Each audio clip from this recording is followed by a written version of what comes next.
Let's see, just configuring everything like always.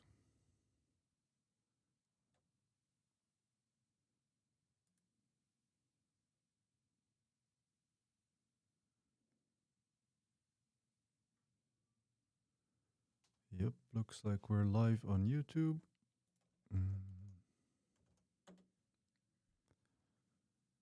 Checking out Twitch.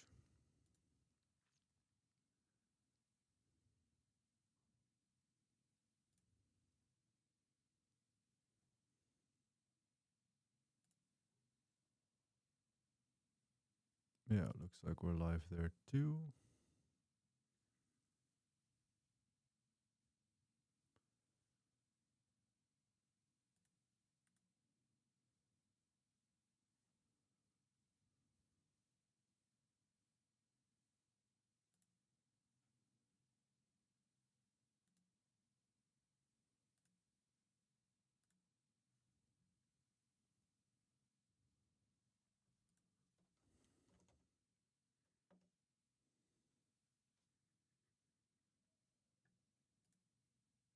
Hey, Rio, Mikola.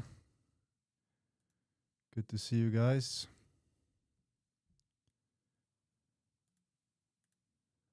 Just setting everything up here.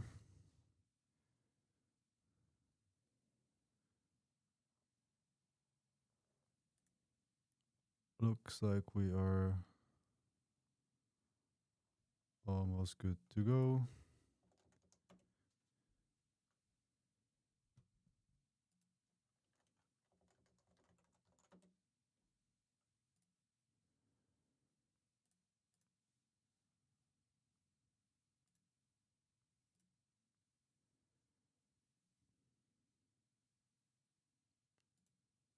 Okay.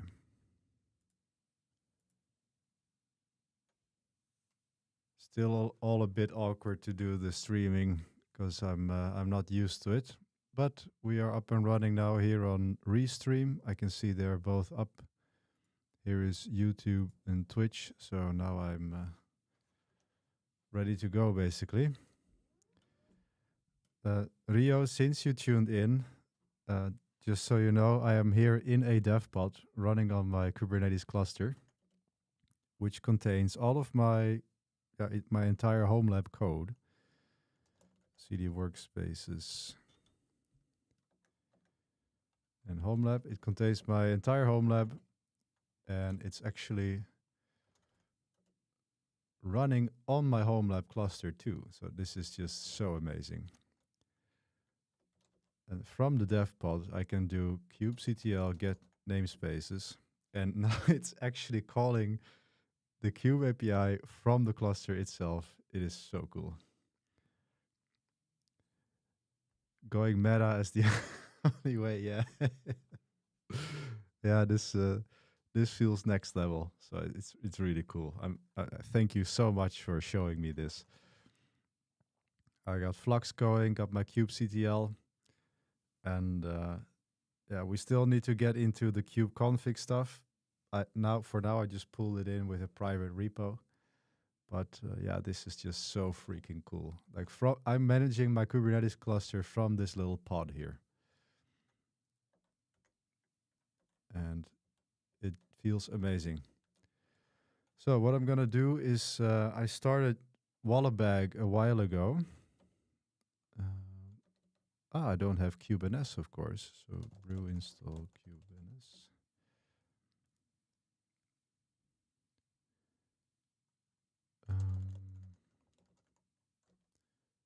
I should add it to my config. Let's see, Kubernetes, kubectx.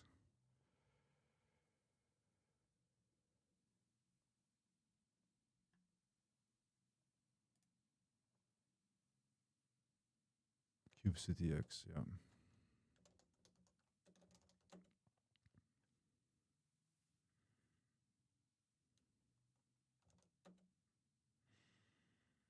Wallabag.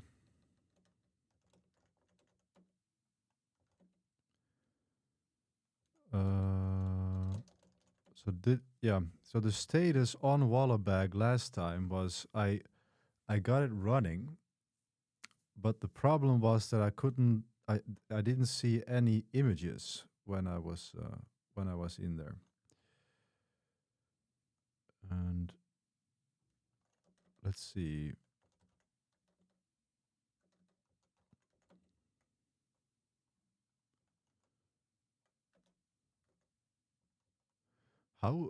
Would a port forward work if I am in my dev pod?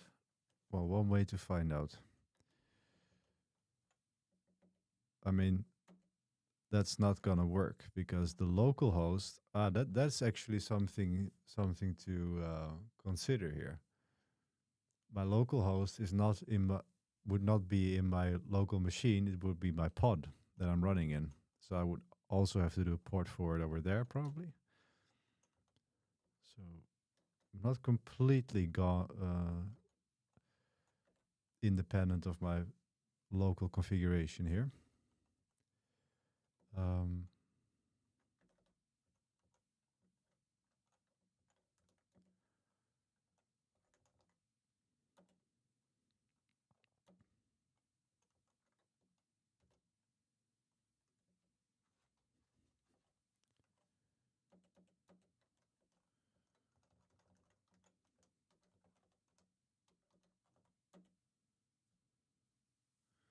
yeah, so this is what my Wallabag looks like now. And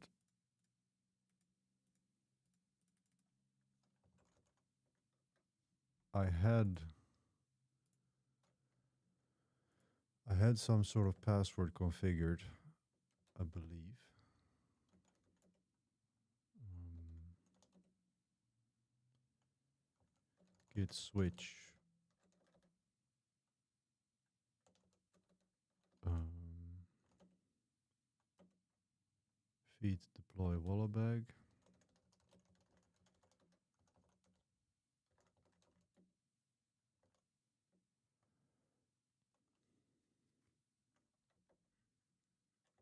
Mhm.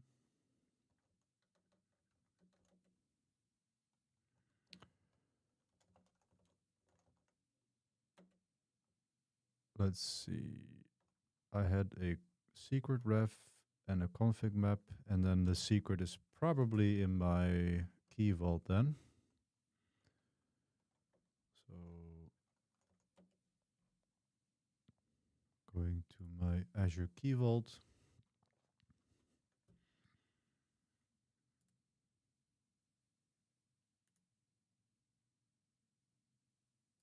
Let's see.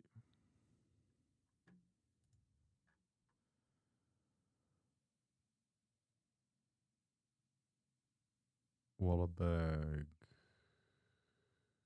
No, I didn't set a password. That was for the database. So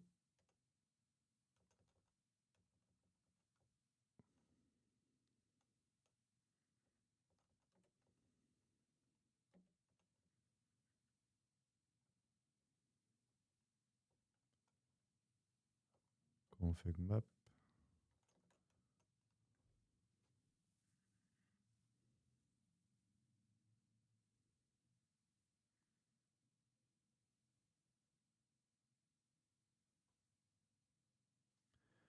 Hey Jesse, the freelance search. How is it going? Well, it's going okay. Um, After I started freelancing, a lot of people are telling me that it's a bad market. I mean, there's enough work out there, but maybe they're a bit hesitant into hiring freelancers at the moment. But yeah, I have confidence that if I just keep applying, then eventually something will come. I still have almost 2 months to go, 1.5 month.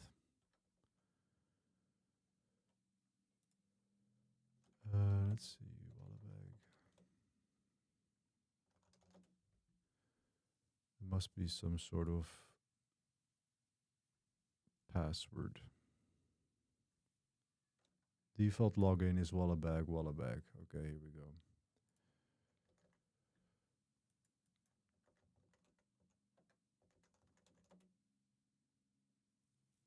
Okay, so now we're logged in.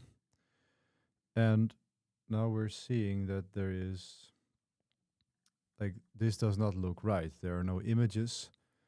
And I remember a friendly YouTube subscriber actually asked, commented on my previous live stream about this. Let's see.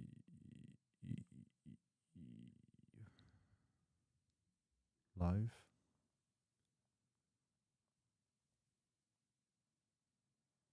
Here. In this one,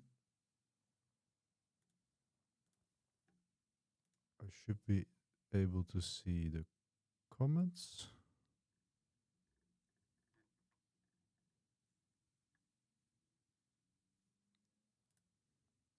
Oh no, that's my current stream.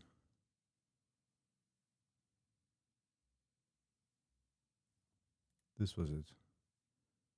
Here there are comments.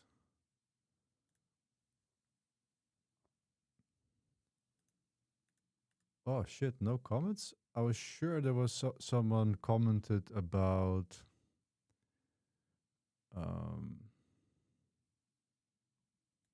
installing assets.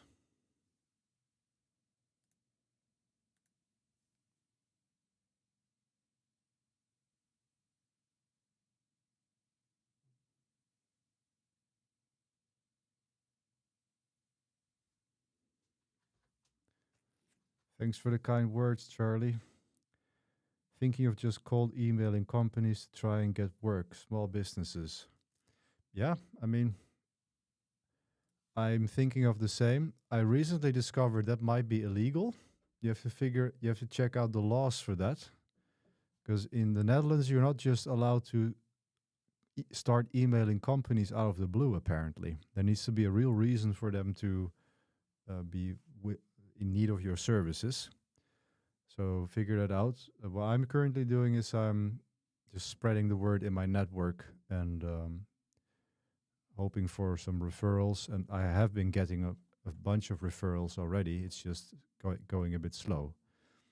But I wouldn't recommend going freelancing if you don't have a network at all. You need to have a network.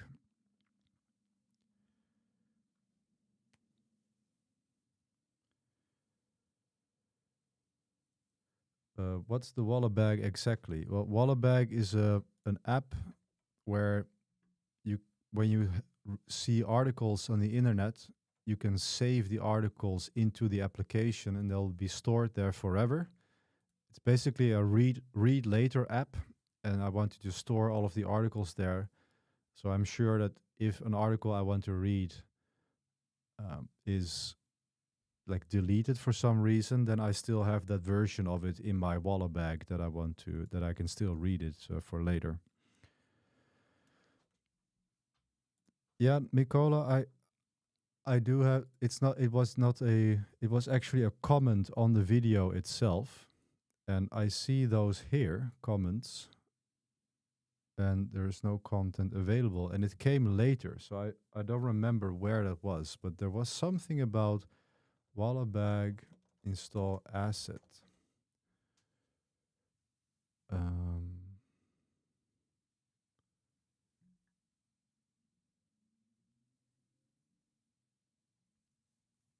Let's see, Wallabag quick start. No, this is the actual thing.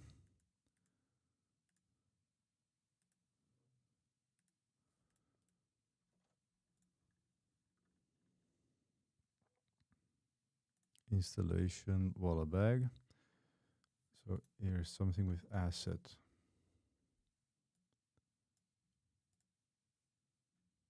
Assets install. That's it. Okay. So let's see.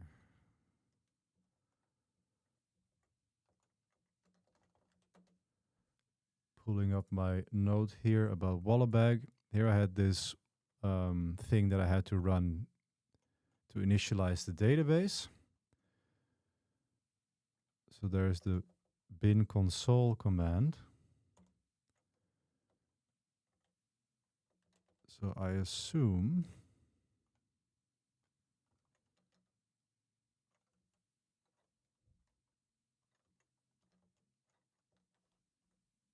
see.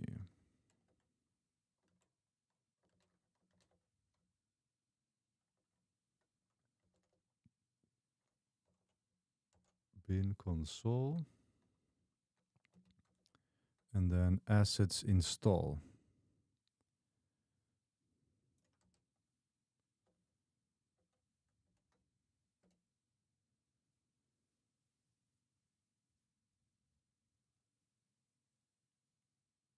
Error, class not found.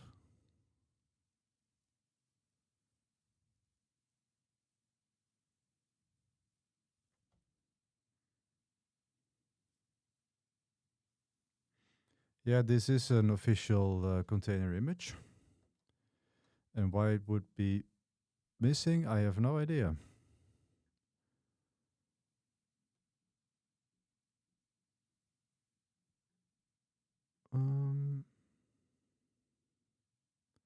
But someone commented this on on a video somewhere.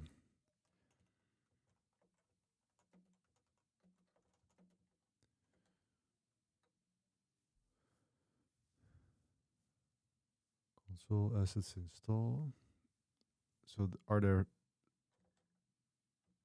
I was using this one, doctrine migrations.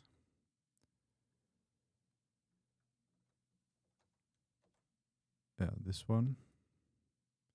And I was using that with the same command, so I should be able to do that from here too. But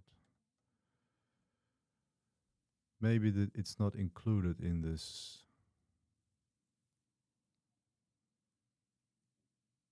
image either.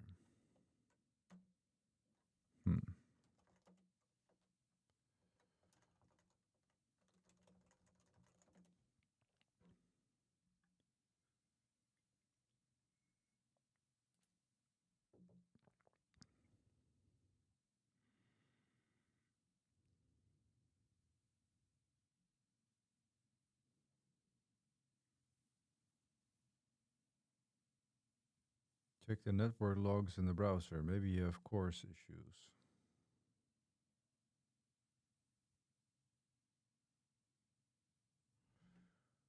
Okay. Well, I am like running it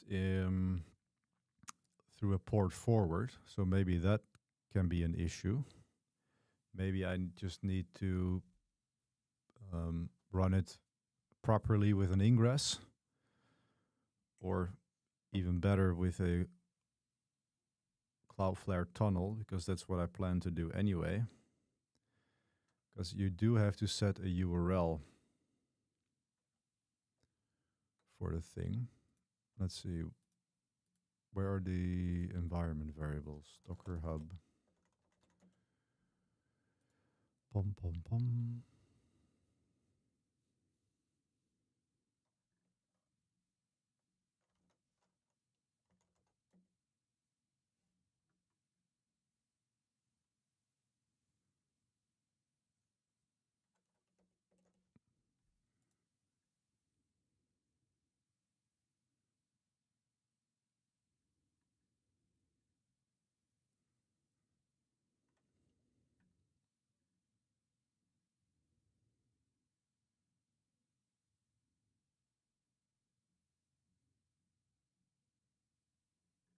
No.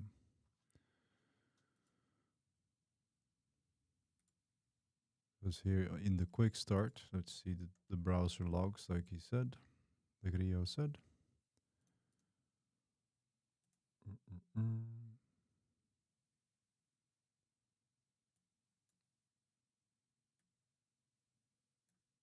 That work.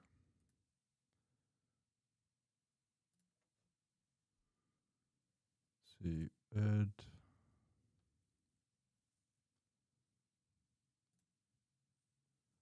Connection refuse, yeah. Localhost, favicon, not icon, yeah. This has to do with the routing, the path-based routing. So it's probably because I'm just running it in a port forward. And maybe if I just do it properly with an ingress. So let's see. Then I will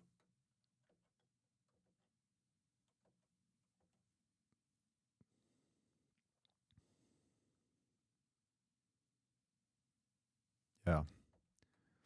So I'm just gonna add a Cloudflare tunnel. I want to have it in a Cloudflare tunnel anyway. So just opening Cloudflare here.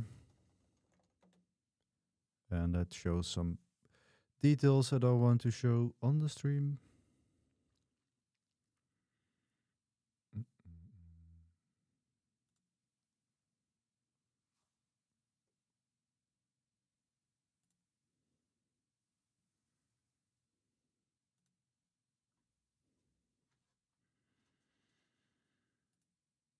Okay.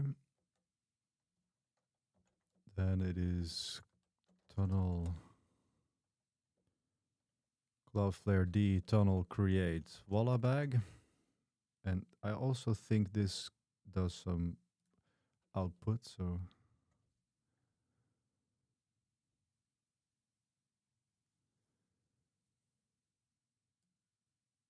yeah. So this creates a tunnel in a JSON file. And I can cat that and copy that. And that is going to be installed, added in my key vault.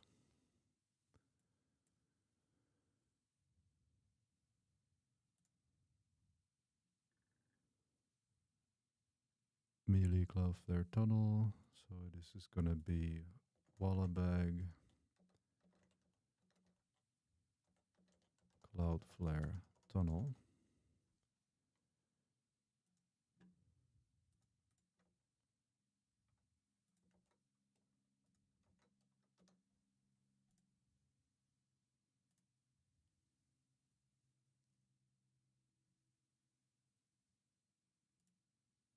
Okay.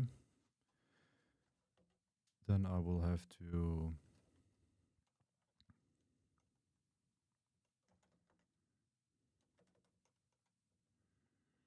update my secret, probably.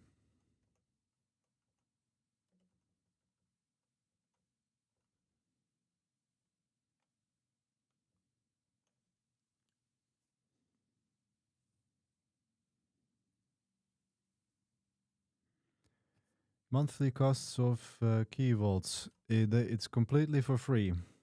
I'm storing like several databases now in my backups in storage accounts, and they're not big databases, but I'm writing backups to there every day. And with my secret management, I'm now paying 15 cents a month. And this is not my MVP subscription. This is just my normal thing. So using Azure Secrets and storing database backups, as long as they are small, absolutely no worries about cost at all. Let's see, secret provider class. This is called Wallabag Cloudflare Tunnel secret. Yeah. And hi, dear friend, by the way, Mr. AEVA. I didn't see your username there, but I know who you are.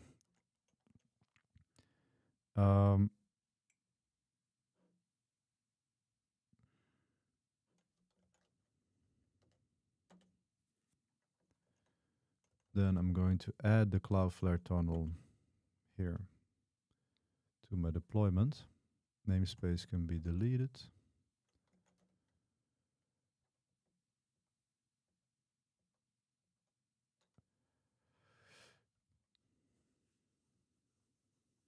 Hostname is going to be wallabag.mishavandenberg.net, and I need to figure out which port I'm connecting to.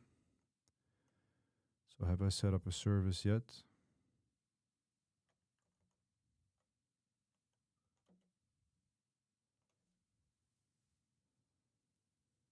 8083.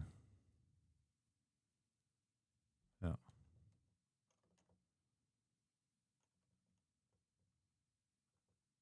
So 8083. Apparently, I had already set that up. Okay. So is the Cloudflare tunnel that's not enabled in the customization yet?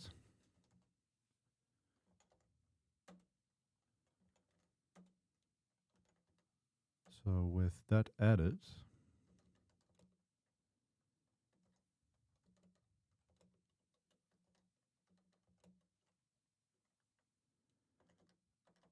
um,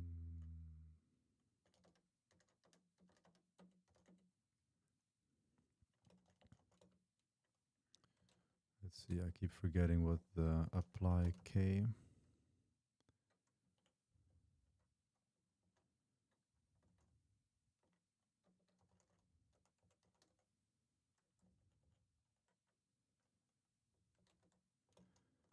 Okay, customize. Yeah. So the customize is working. And then K apply.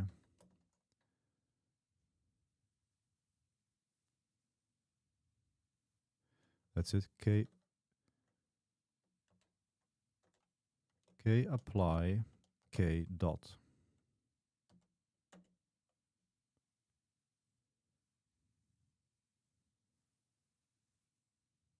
Okay.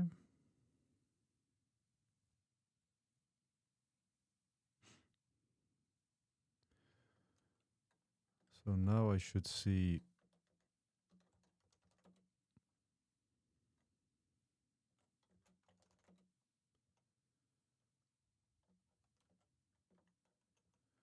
a couple of Cloudflare tunnels coming up.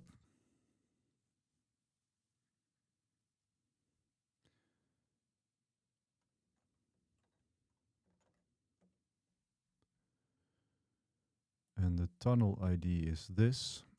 So in my Cloudflare DNS, I will now add a record called Wallabag.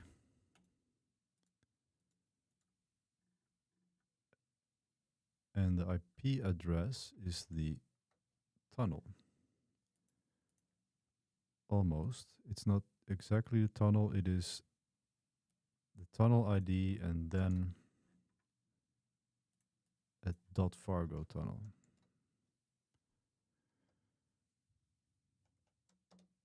There we go. Save.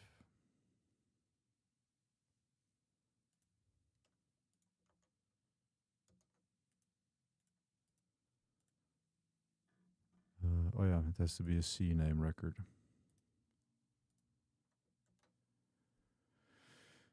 Okay. Still have to figure out, install external DNS. That's going to be the next project.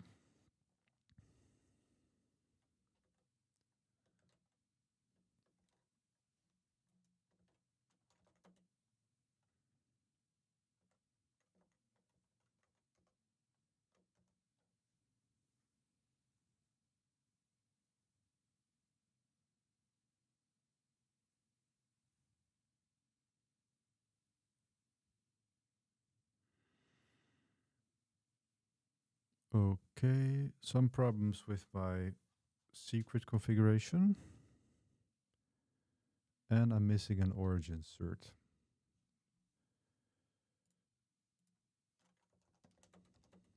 The origin cert is in a private repo that I have to apply.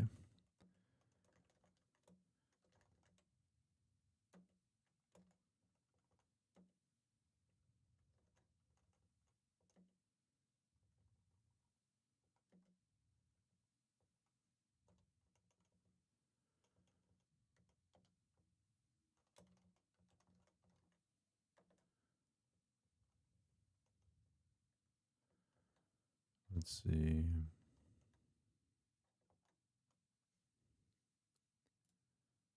This is my private repo. And then I need to add cloudflare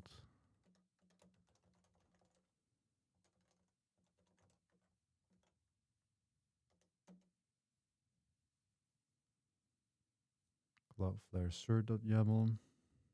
Just gonna double check that.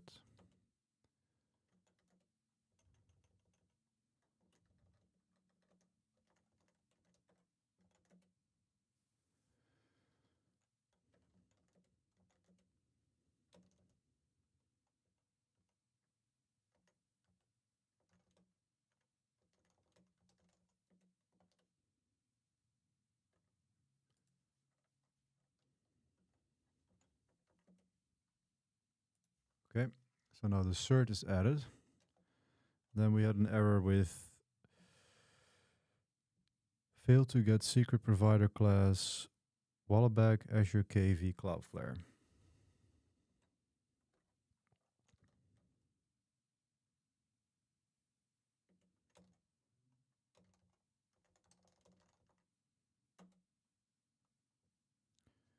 Let's see. Secret provider class Azure KV Cloudflare.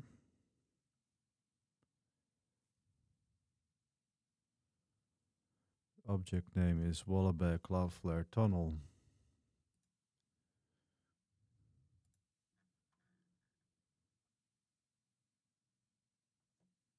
So that secret is in fact there. I'm going to check the contents of it one more time.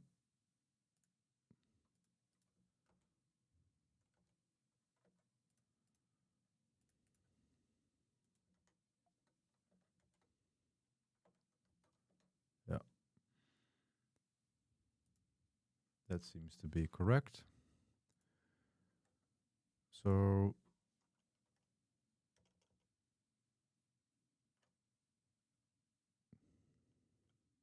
this one is not being applied for some reason.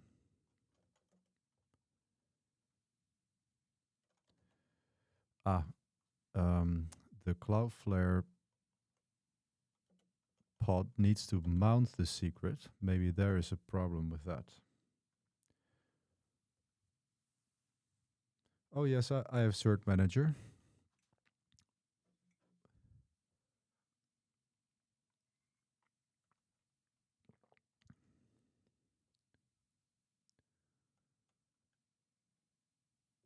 But this cert has to be private because it's for the Cloudflare tunnel.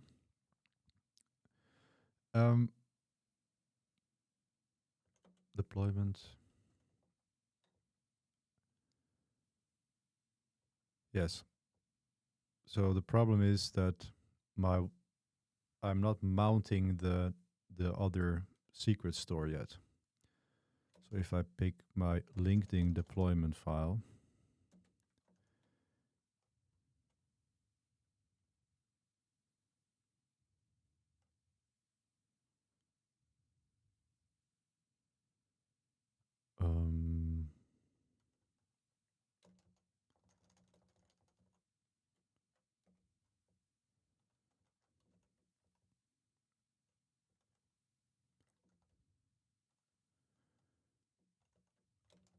LinkedIn Cloudflare deployment file.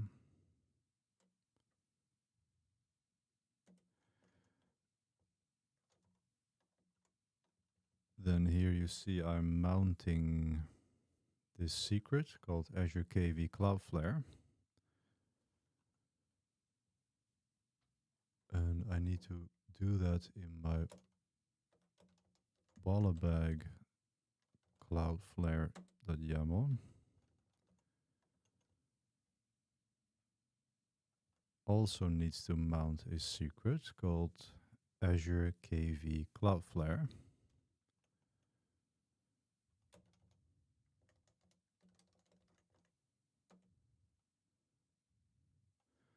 So it is there.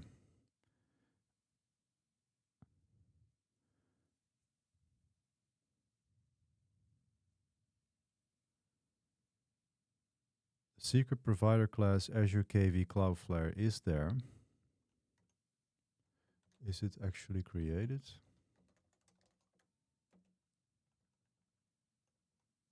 Yeah, it's there.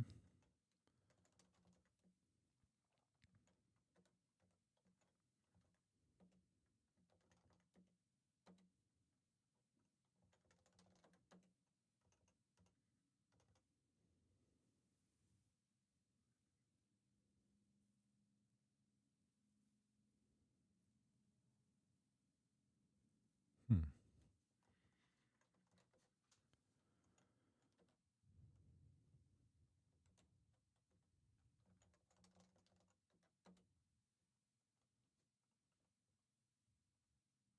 The Azure KV Cloudflare is there.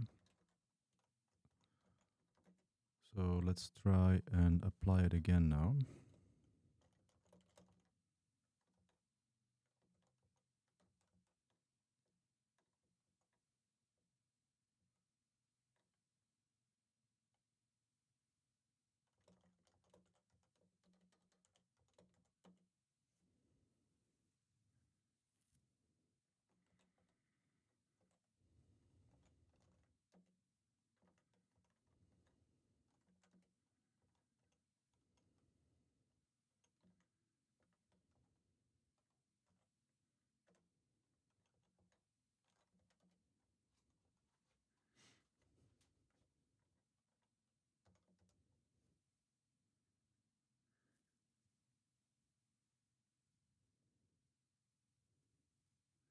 Okay, so it's not complaining about the other one anymore, but it is still complaining about the origin cert.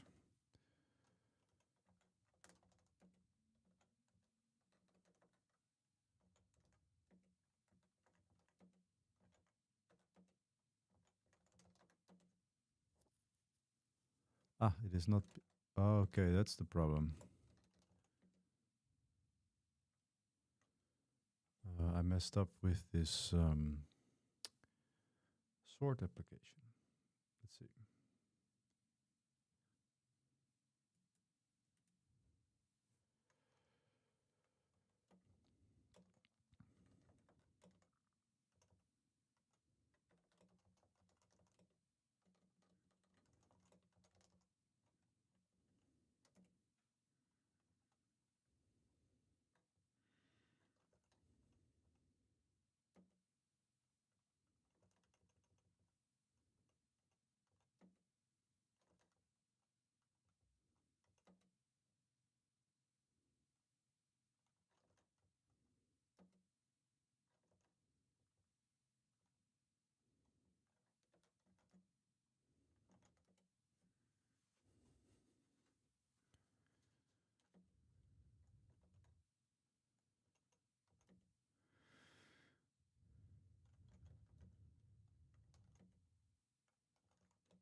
So I'm forcing another reconciliation of the cert because I have a feeling it wasn't picked up.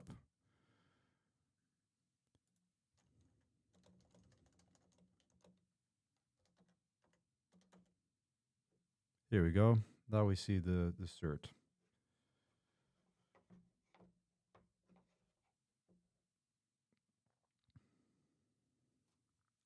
I see my origin cert here. So if I now go to my pods, yeah, now the Cloudflare tunnels are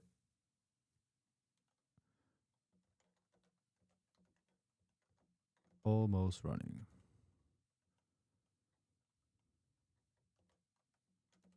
Yep, now the tunnels are in a running state. So let's do an ns lookup wallabag.mishavandenberg.net. Yep, that's also resolving. So now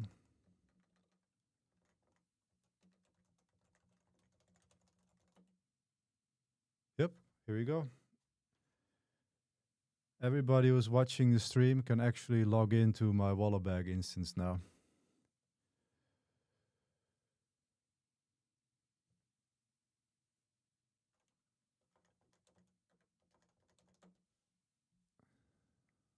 So I'm in, and we also see that it's not a problem with the actual instance.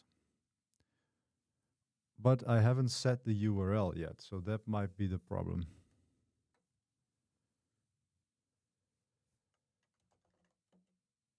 So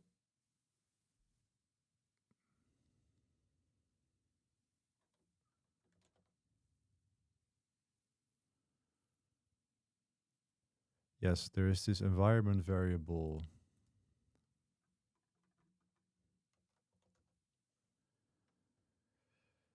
The URL of your Wallabag instance.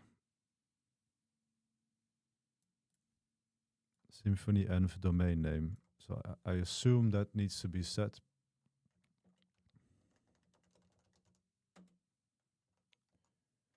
Yeah, here.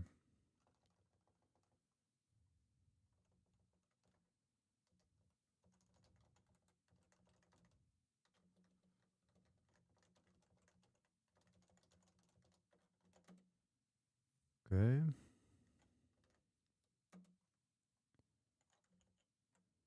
Apply the config map. And then I'll have to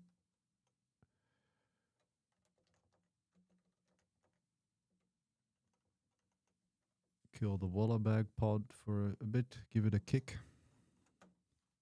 So it refreshes the config map.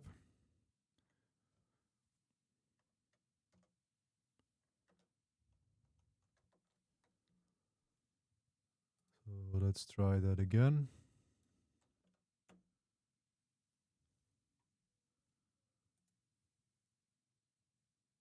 Ooh, yeah. Look at that. Here we are, baby. So it had to do with the path routing. You were right, Rio. I of course never doubted you. But yeah, here's my Wallabag instance. So the idea is that I can add an entry, and let's just go to my comma feed. And let's see. What is an interesting article here? What birds can teach us about severe turbulence. That's in my comma feed here. So let's say I want to save this article. Aircraft turbulence is worsening with climate change. Studying birds could help. Sure, let's save that for later. So then I add that. And here we go. Here's my yeah, you're on my instance. Hi, Mikola. I will definitely change the password. Yeah. So here's this saved thing here.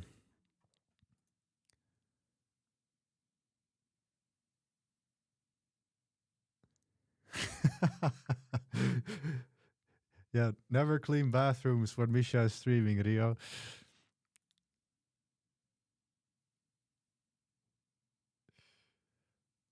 Well, you missed the payoff. You can rewatch it, but it was thanks to you. So all credit to you, Rio. I see Mikola is adding things into my Wallabag instance here too.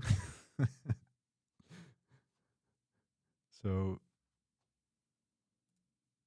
one thing that could be interesting is it has this just unsafe username password thing, but it would be cool to add OAuth to this as well, so that I could have an OpenID Connect.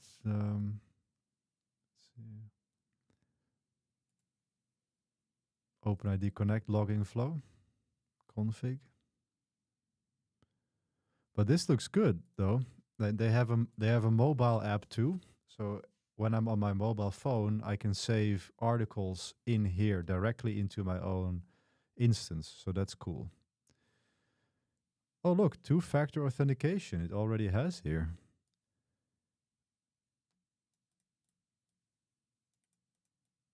Oh, so I don't even have to bother with OAuth. I can just use an OTP app. Wow, that's cool.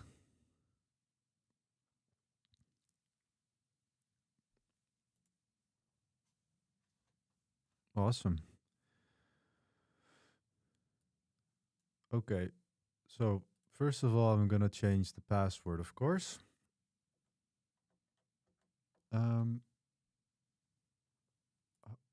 Can I do that from here?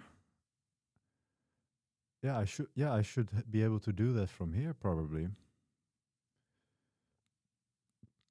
Internal settings.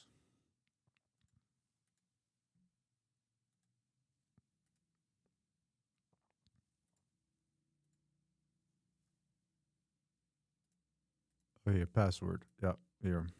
So that's it. I thought I had to put it in my key vault, but I'm going to change the password.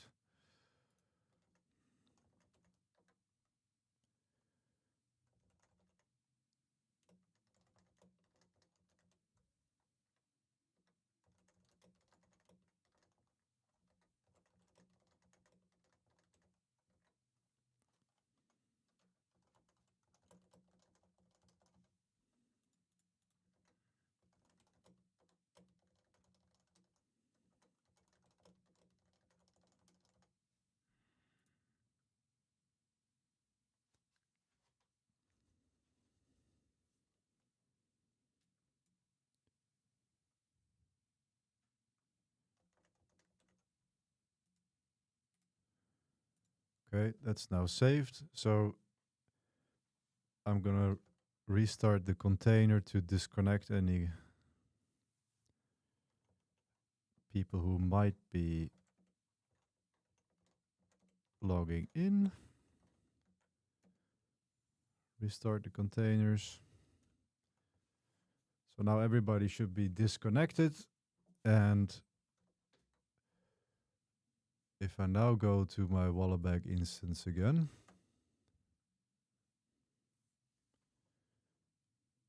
log in.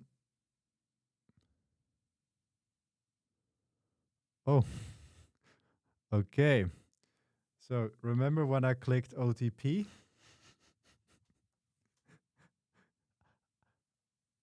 It actually expected me to enter it on my phone, and I just went away.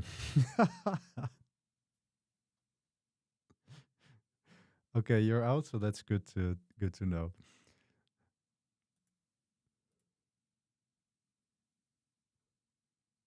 Oh, this is actually pretty cool. So can I change the password from within the thing? Like I didn't expect it to actually. I thought I had to confirm the OTP, but when I just clicked OTP, it actually said, "Yep, you're OTPing now," and now now I can log into my instance. I'm locked out of my own instance. Oh God. The password is okay, but now I need an auth code. Well, not to worry. I have it all figured out now. So now I can. I'm also deploying everything still like locally. So now I can actually. I'm actually ready to commit this. So I can just delete everything and start from scratch. So that the whole deployment is also being handled by Flux. But before I do, I have to check out whether is my database already being backed up. That is something I need to check though.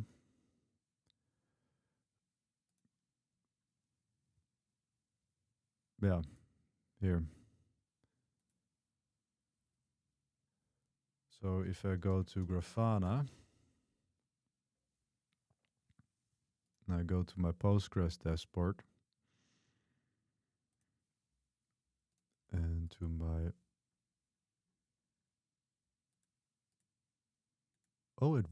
it hasn't been backing up. Scheduled backup. Yeah, it did back up. Okay.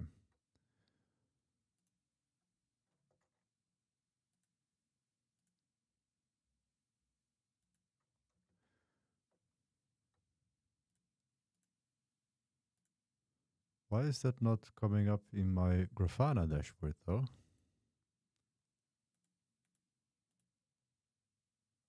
Oh, maybe my monitoring, my namespace is not configured correctly.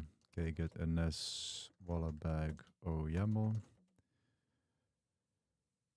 yeah, I still need to add monitoring label to it too. So now I can basically just delete everything. Could delete the should not delete the entire namespace, but get deploy.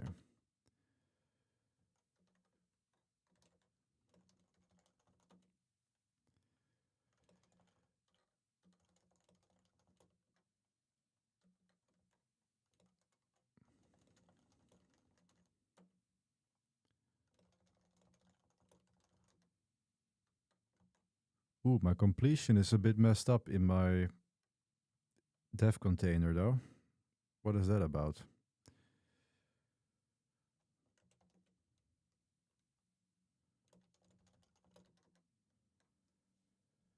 Comp words by ref, command not found.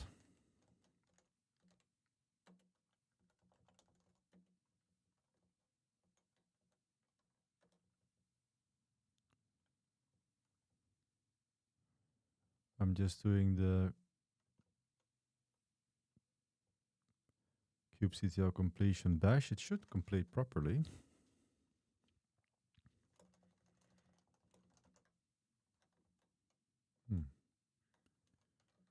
Maybe if I restart the session.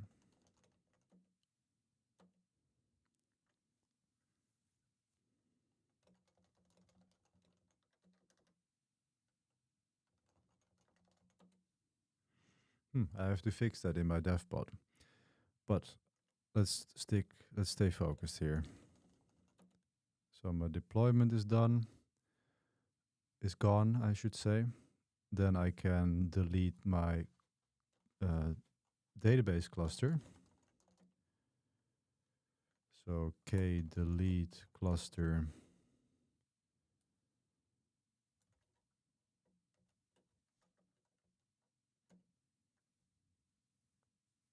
And k delete scheduled backup. Oh, this is really annoying. I need bash completion in my dev pod though.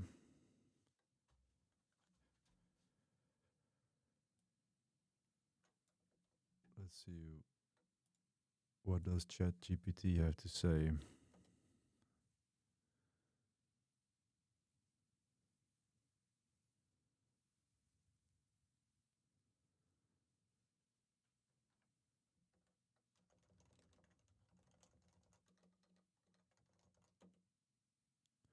Oh, so bash completion is not installed in this Go dev container.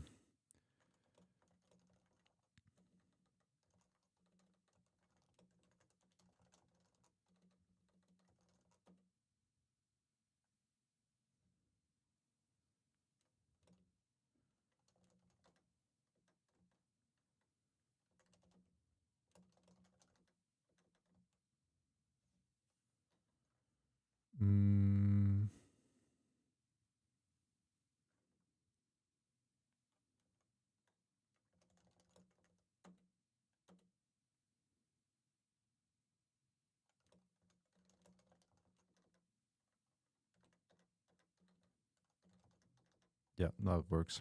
Okay. So that's actually something I should add to my setup script then. Is that a dev container feature? Bash completion?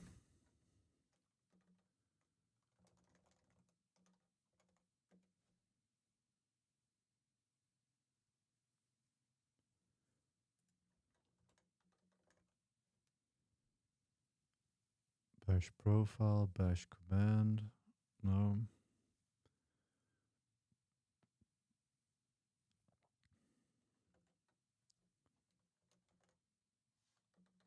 Well,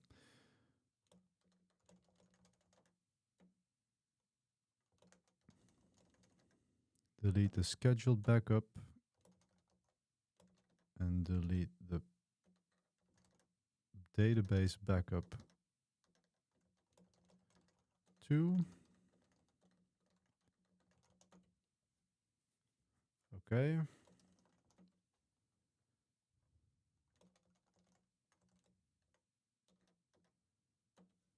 So everything is cleaned from the cluster.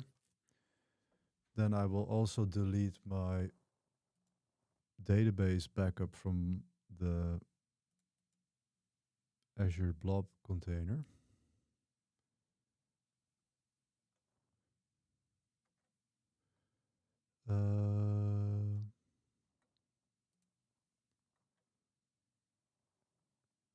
Here, storage browser.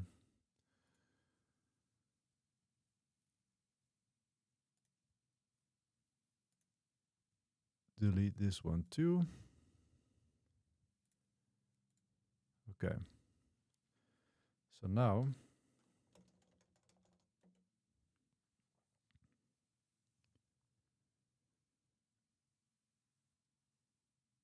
yeah.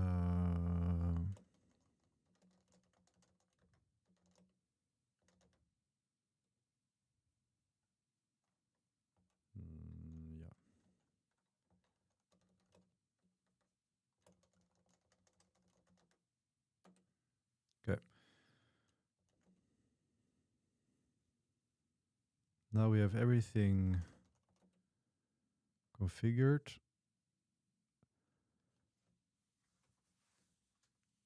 Let's see, are there any other configurations that I should do before I commit this to my repo?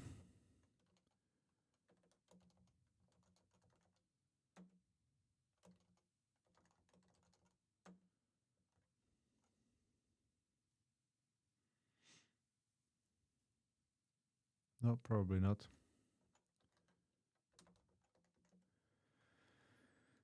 What I should do though is git merge main to this branch. And that's going to be interesting. Hopefully it's not going to break stuff.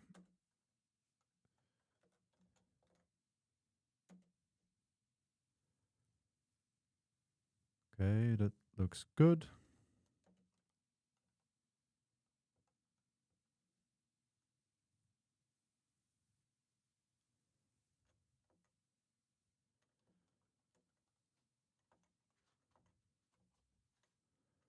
Work finish Wallabag configuration.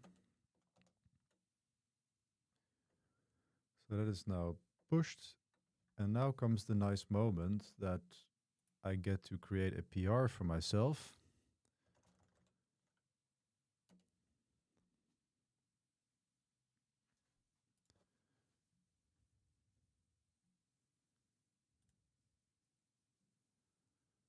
And let's see. This is going to add my Wallabag deployment.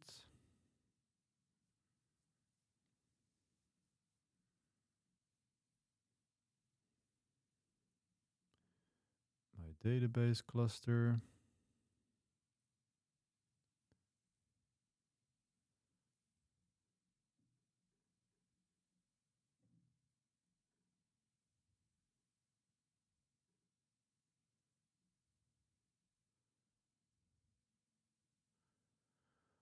The external clusters.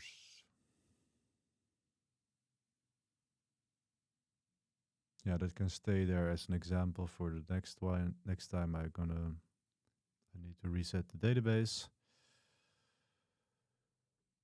Okie dokie. All looking good. So review the changes.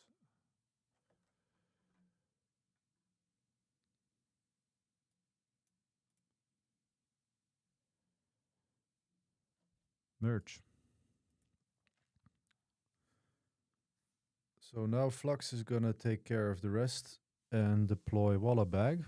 So it's probably not going to work right away. I'll probably have to do a few restarts of the containers. But some stuff should start happening soon.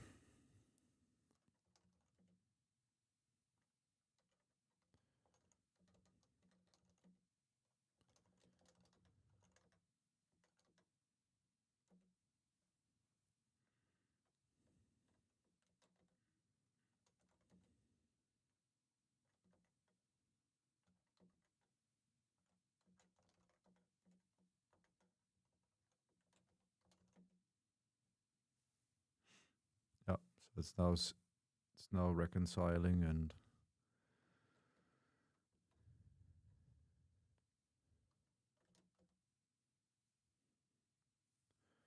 oh, did I delete the persistent?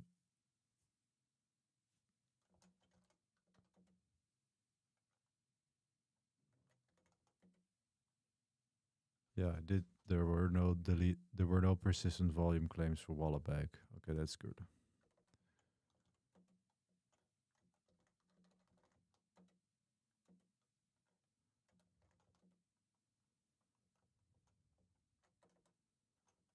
Yeah.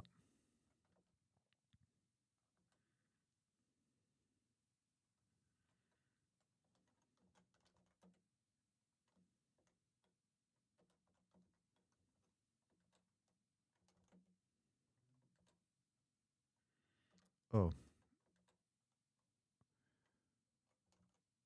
I am not seeing any pods yet, but I think I know why.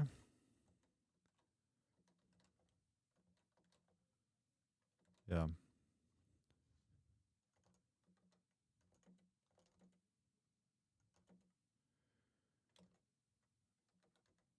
Git switch main.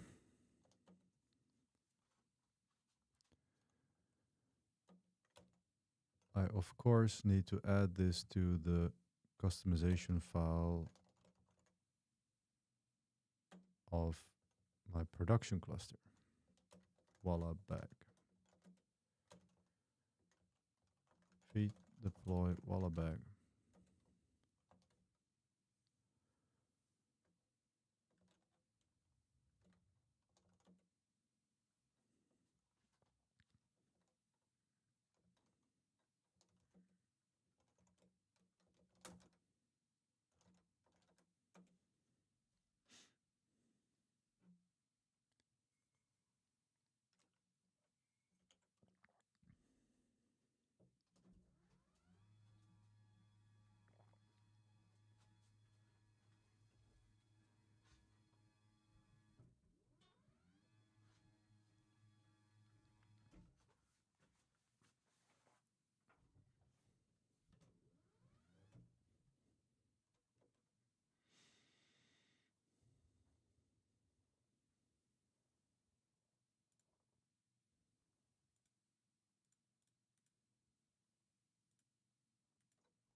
Anytime now.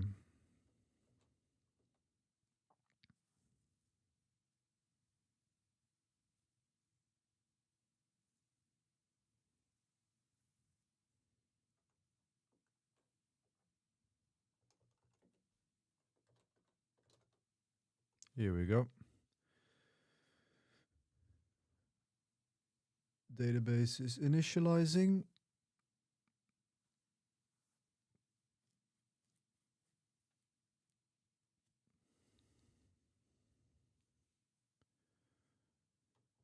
Of course, the Wallabag pod is not going to work because the database is not there yet for it to communicate with.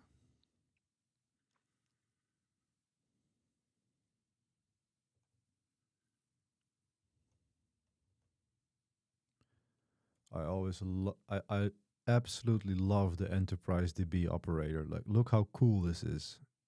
It does a first init DB. It's starting a full Postgres cluster in a container.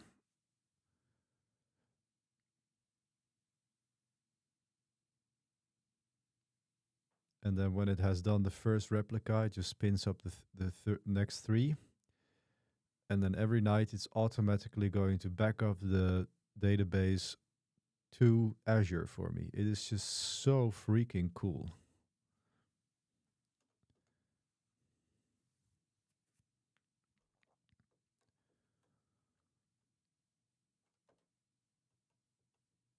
And now it's joining the next replica to the cluster, but our cluster is now available. So if I restart Wallabag now,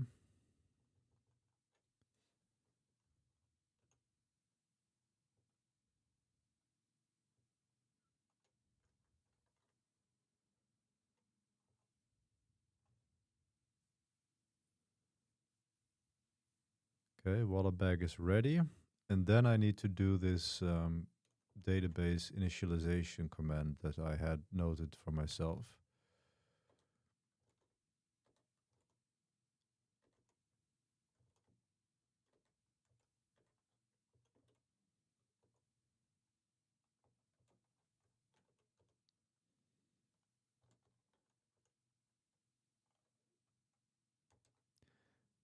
You don't need PG databases on your own systems.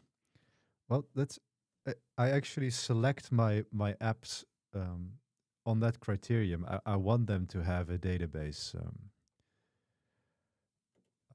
There's something about running your own databases that I like. I've been so far. Almost every consultancy assignment I've been on somehow forced me to work with databases, and I didn't like it at the beginning, but I've become quite. I've done a lot of Postgres migration, so I feel quite comfortable with it. And there's just something about running your own database or several databases and having them in your Kubernetes cluster and backed up to Azure. That I think that's just so cool. But I'm just a huge geek. But when I select self-hosted apps, I always look if they support a Postgres option. That's also why I went for LinkedIn. Yeah, you select SQLite for your own stuff. Yeah, I mean, then it's just stored on a persistent volume, right? You just store your database on a persistent volume in the cluster, and of course, it works fine. So let's, yeah, it works fine, but I somehow like to train this, like running the database it myself in multiple containers and then training with the backup and restore. Like I'm running it as if this is, well, not enterprise, of course, but this is not different from how I was running it at a customer. We were doing it exactly the same. So in many ways, this is production grade deployments that I'm doing.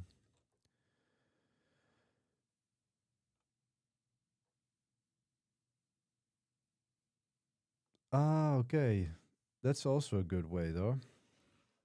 Just let it. So the container itself is stateless, the cluster is stateless, and then you have, yeah, light stream to object storage. That's also a good way.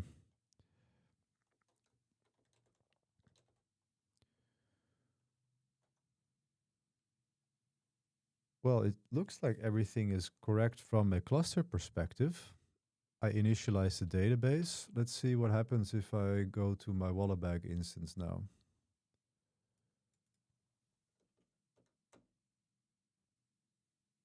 Yep, here we go. Here's Wallabag. And I can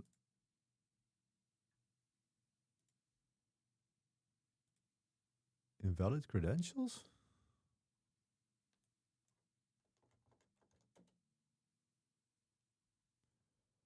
Wait, what? You, sir, have a fresh database and a fresh persistent volume. I do not believe that I cannot log in with the...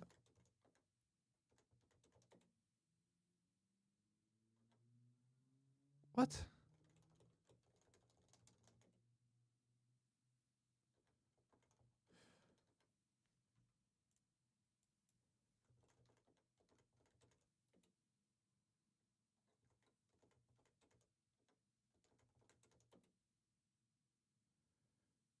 Wait, it's telling me the Wallabag default credentials are not correct.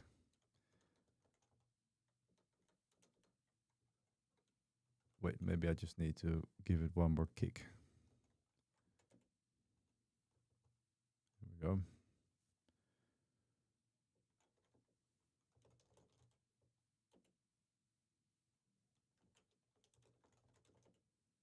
Like there's no way it could have persisted the password because it's the database is completely fresh. So there must be something else here.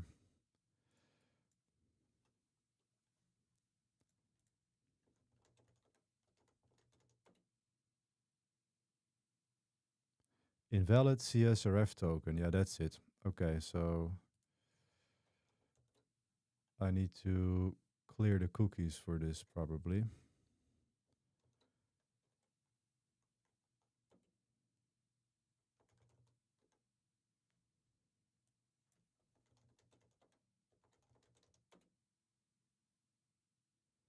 Huh.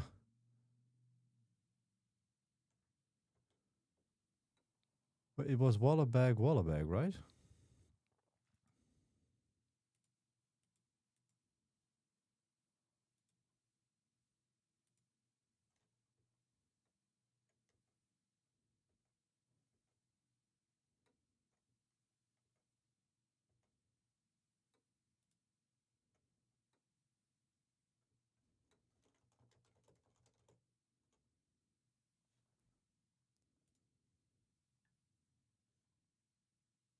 Here, default login is Wallabag.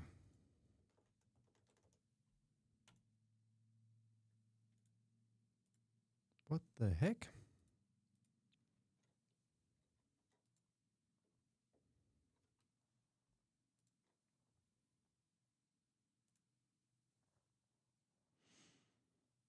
Mm.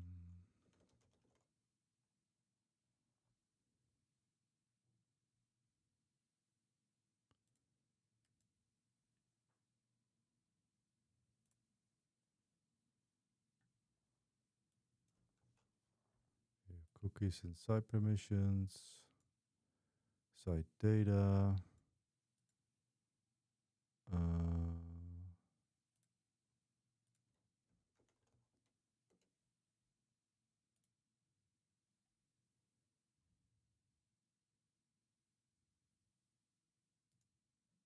Okay, so I've deleted the cookie.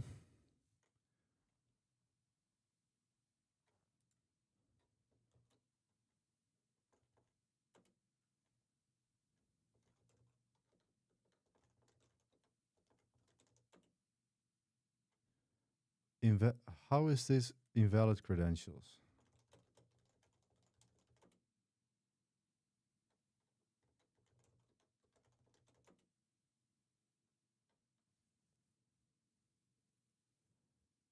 This is so weird.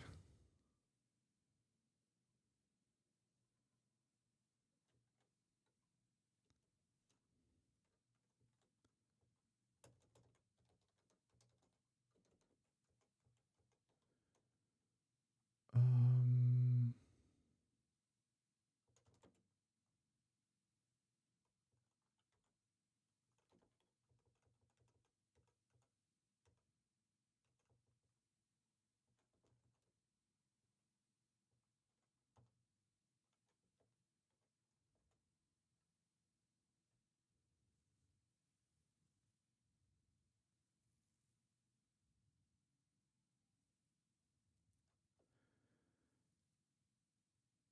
I ran that command to initialize the database. Did I do any other stuff to get up and running that I forgot about?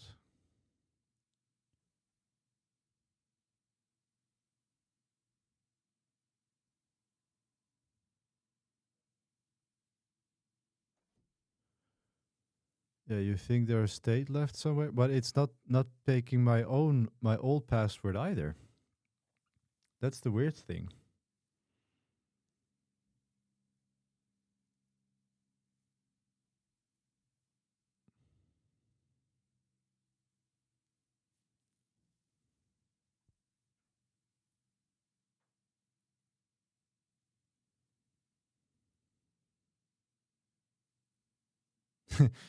You think it? No, it can't. It can't have restored something because the the Wallabag data. It can't have because the bootstrap is an initdb. It won't pick up a new. It won't pick up the database from Azure because it's an initdb bootstrap. But it's I must have done something else in this container than last time. But like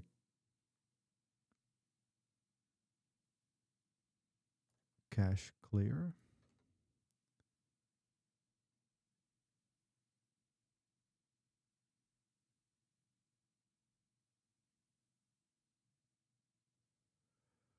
Wallabag install.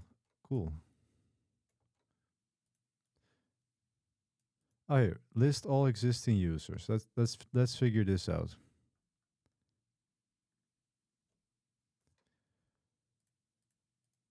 Let's figure this out. So here's the console command. And then it is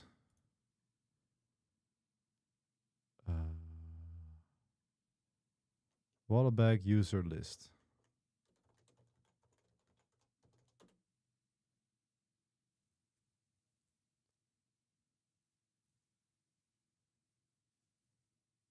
So I can't run that command either.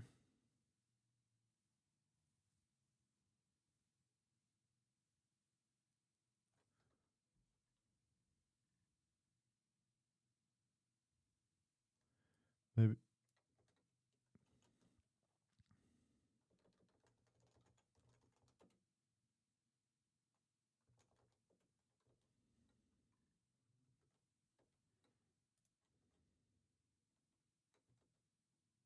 Well, let's just run the migrate command again.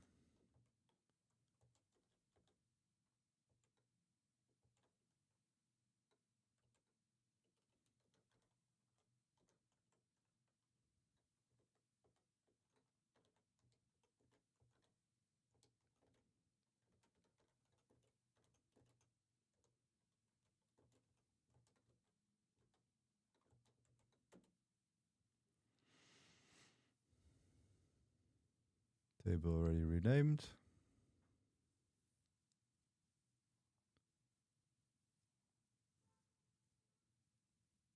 That is migrated. 7 migrations executed. So it did do something.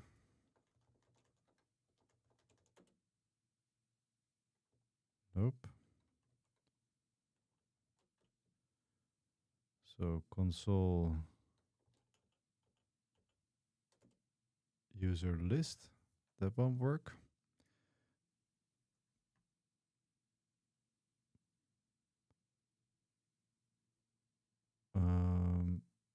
Wallabag install.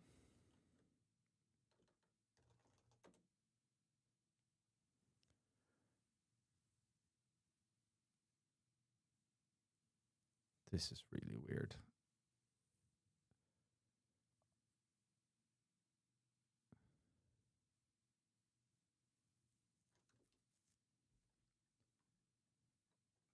If you're in production, oh wait. Remember to add env-prod to the command. So here we go. Now I see it. Look, I have to add env-prod, and for some reason the Wallabag user is not created. So there are no users in my database currently. So I must have run some sort of command last time that initiated the Wallabag user because there are no users here.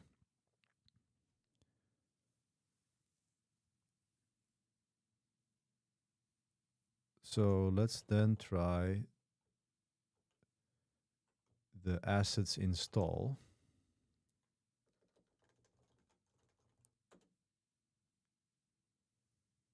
Okay.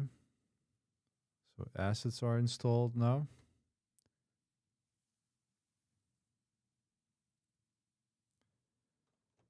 And let's still no users. So now I can, well, I will just have to create my own user. I have no idea why it would have created a user the first time and not now. But that's how it is. So we'll just create a user for myself. User create.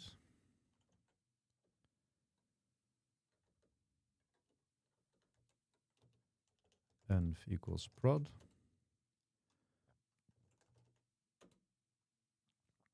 Okay, so I'll just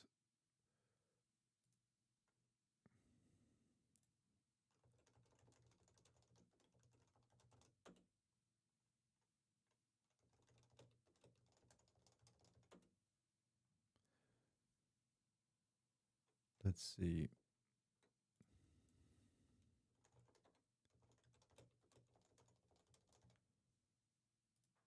I've created a user in the database and now entered the credentials. Booyah! Now it's there. Finally. They really make it hard for you to self-host this. For sure. And of course it's their right because that is how they make money. But now I finally got it.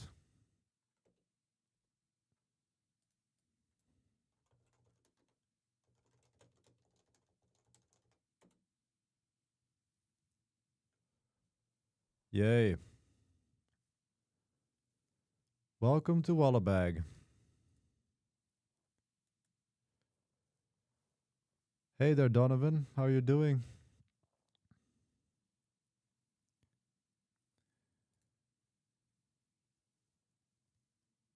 Like, I'm still like a bit dumbfounded why it wouldn't have created that initial user.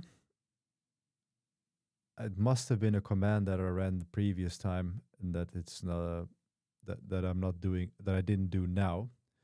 But at least it's working. Now I'm wondering, can I, like, I'm not an administrator here. So I should make myself an administrator.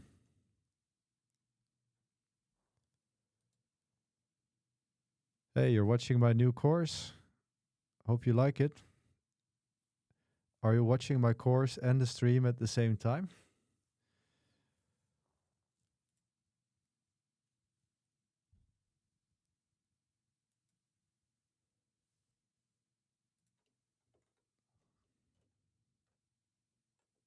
Oh, you're taking a break. Good. Yeah, so I have only one user here.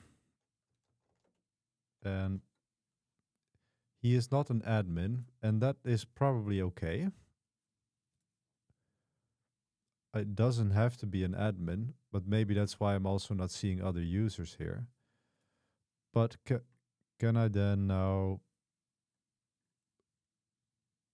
let's see, password?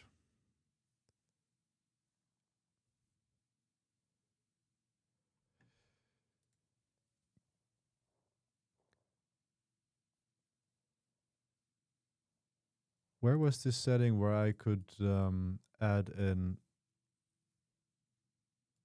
OAuth? I can't do that? User information. Oh, here, two-factor authentication. So use OTP app. I'm going to configure that now. Let's see.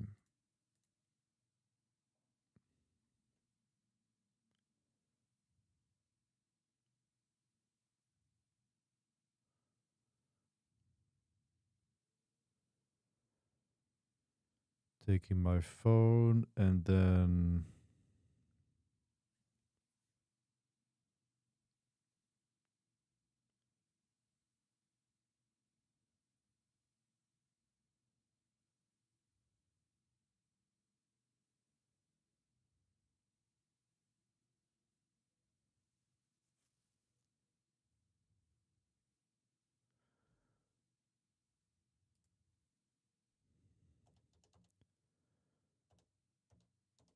Okay, enable.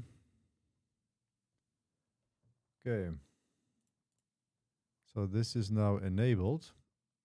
So if I log out and I try to log in again, it's asking me for a code.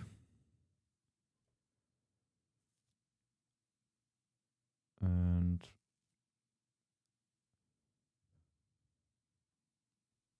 here.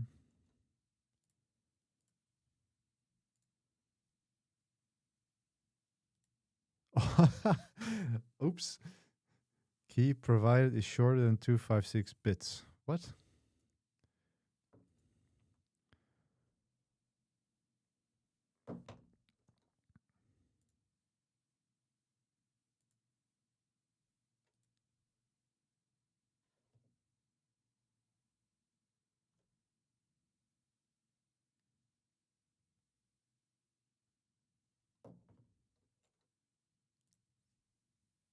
Ah, here we go. Cool. That's pretty cool though that it is that it supports OAuth out of the box like that. Let's see. Opening up my chat again here on my phone. All right, so here's Wallabag. Now I can actually start adding articles. So let's see, what do I have in my second brain with the consume tag?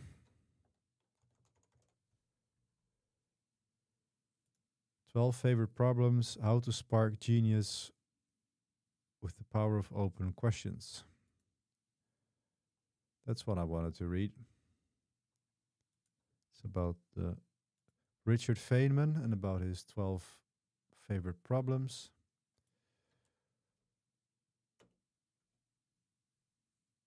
So this is now added. Oh, this is cool though. Look at that. It shows you the time to read. Let's do another one. Oh yeah, this is definitely one.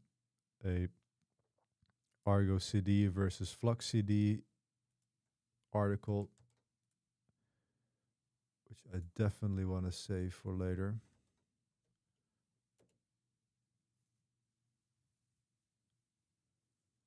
Nice.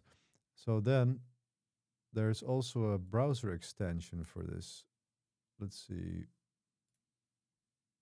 Get extensions. Wallabag.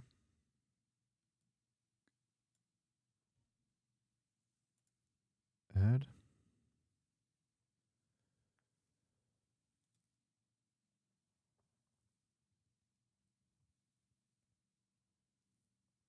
So my Wallabag URL is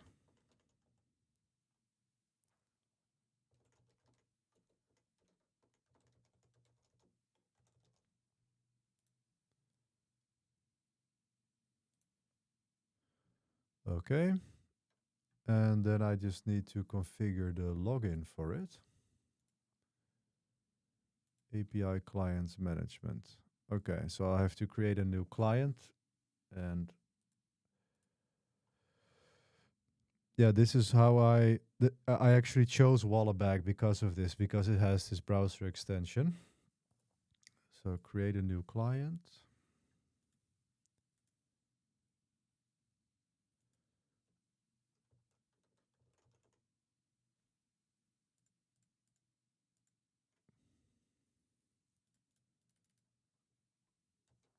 So I created the client, and it's then giving me a bunch of keys.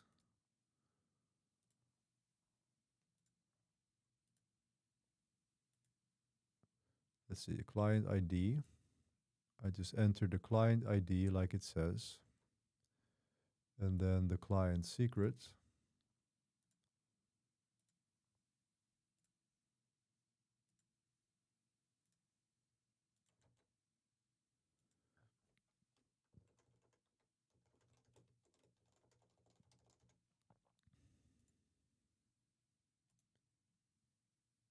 All right, it was granted, it works. All right, Donovan, good luck with the course. I'm not going to be streaming for much longer either. Let me know what you think.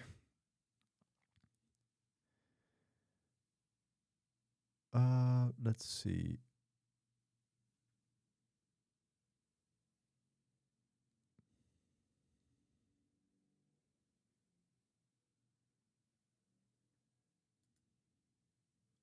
Archive by default when saving the page. Yeah. Indicate. Yeah.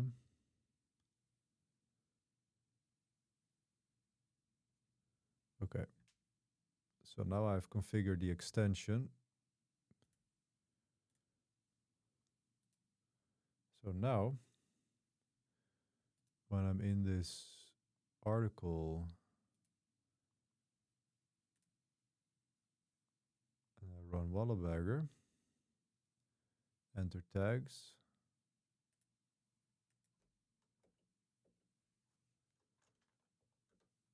GitOps. So then it's there. But then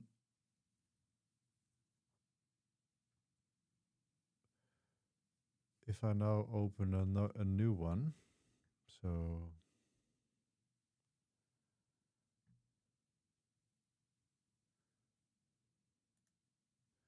Lavender, the A machine directing Israel's bombing spree in Gaza.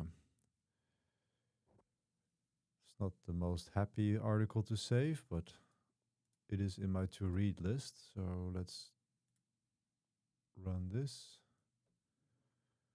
War.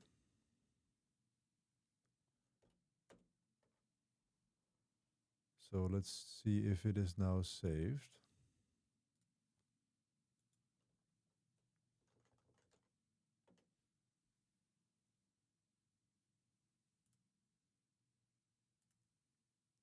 Yeah, here we go. This is a nice application though. This is, I'm super happy with this. And the fact that it's running in my own cluster, this is freaking cool.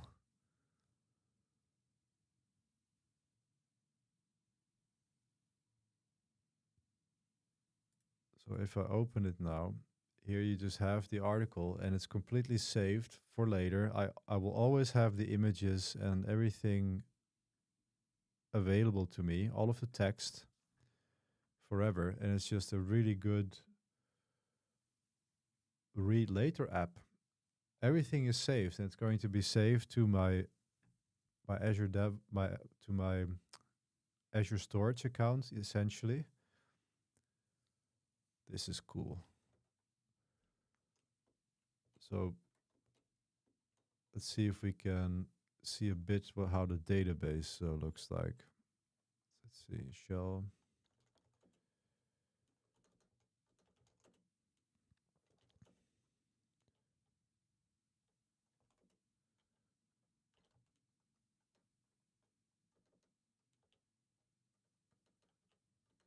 Let's see. Let's connect to the Wallabag database.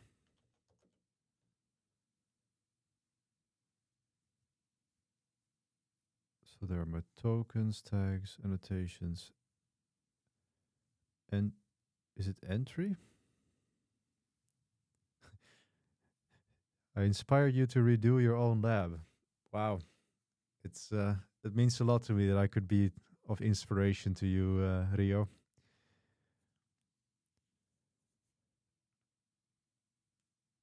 It really makes learning fun to try, yeah, to find these little applications and to, like, Wallabag is like $10 a year, right? To get the hosted version, it's $10 a year. It's not because I want to save the money, but because I want to do the challenge. And I spent like 4 hours on this in total now, but nobody is running this on Kubernetes or and has written blog posts about it yet. So it's a little bit more difficult, but maybe people can look at my home lab repo and then they'll have an easier time.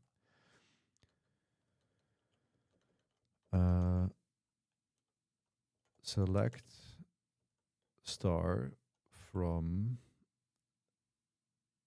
Wallabag entry.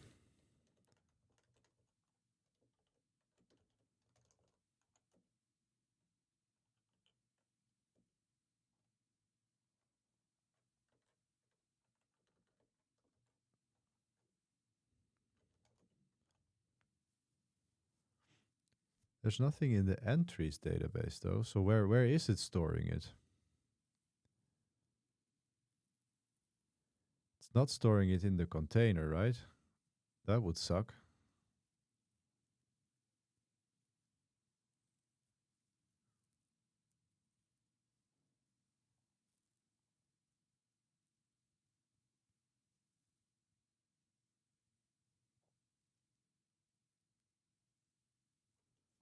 Select star from Wallabag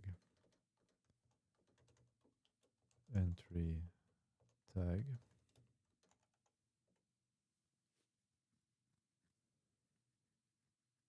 There are a few entry tags stored in the database. Select star from Wallabag entry.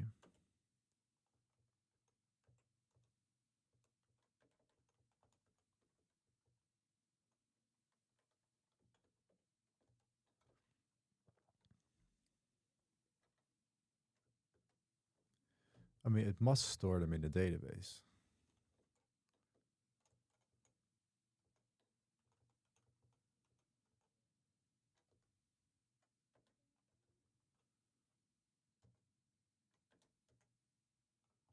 Let's explore this a little bit. CD data.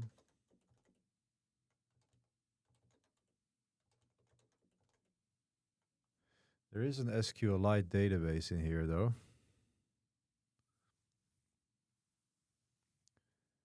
Have I misconfigured something?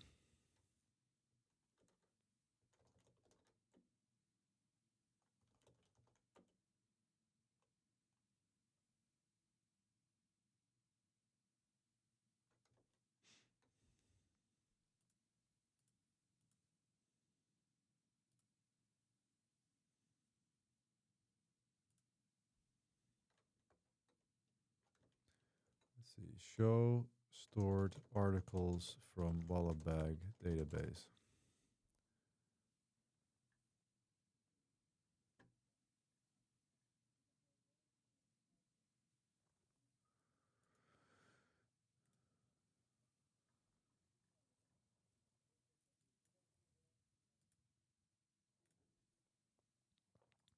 Here.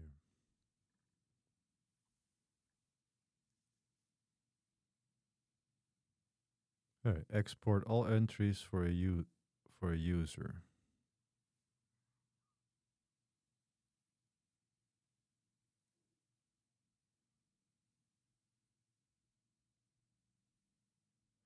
That's cool. Clean duplicates.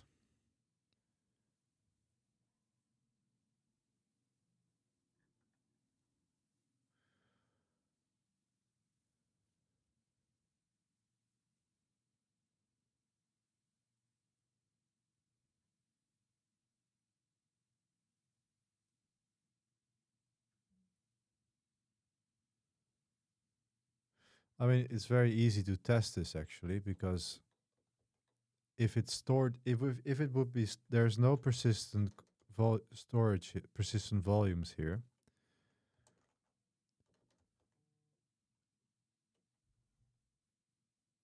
Here, the only persistent volume claims I have in this namespace are for the database. So if I now kill the Wallabag pod and my articles are gone, then I know it's not storing them in the database. There's no actual storage in the other than the database volumes. So I've restarted my pod. And if I go into an incognito window,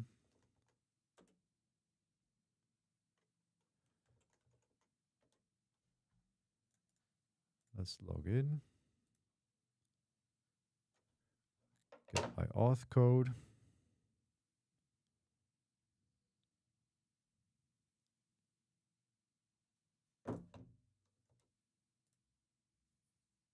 Yep, they're here. So it's stored in a database. I just wasn't able to look at the table and I didn't do it correctly. It's all working. This is cool.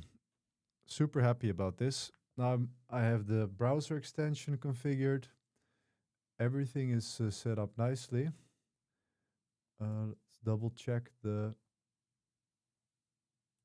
browser extension here because it was going into archive and I don't want to do that. There was a setting I did.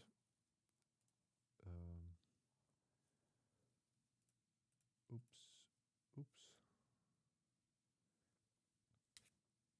Manage extension. Here.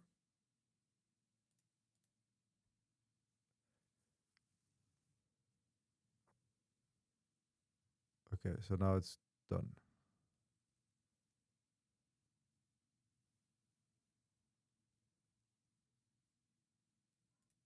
Okay.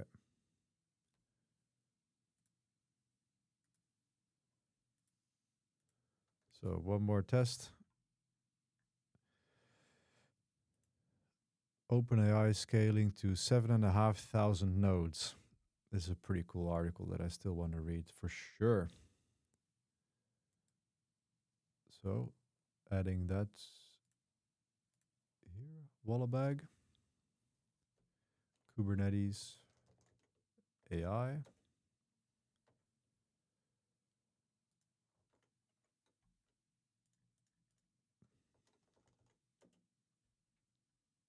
Yep, here in my unread list.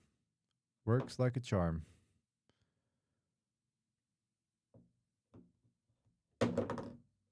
Super happy with this because the thing is they also have a mobile app. So I'm gonna have this database all stored and it's now accessible from the internet. And I can read this from my browser on my phone, but they also have a mobile app, and I think that will cache it locally as well. And I can add this from my iOS app too. There will be a share to Wallabag button in my applications, and then I can from everywhere I can just save articles. So this is so cool.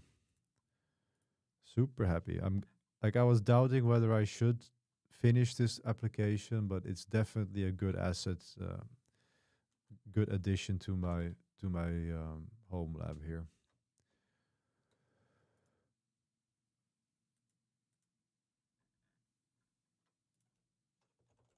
So now that that's done,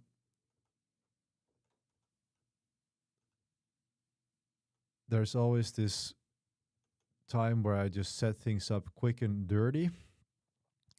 Just gonna see if there are some things that I can improve here, especially in terms of security, for example.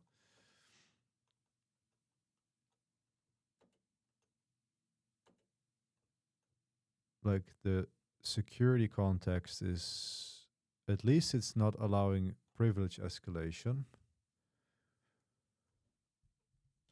But I do want to run it as a different user though. Because now it is running as, let's see, where am I? Yeah, it's running as root.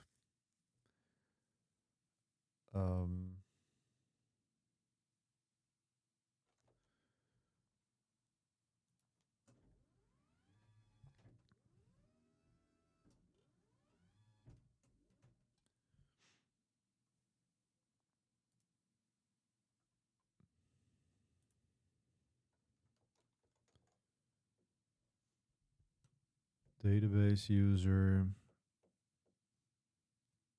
Yeah, this probably is not going to support running as a different user. Nope. I would have to fork this and run it as a different user.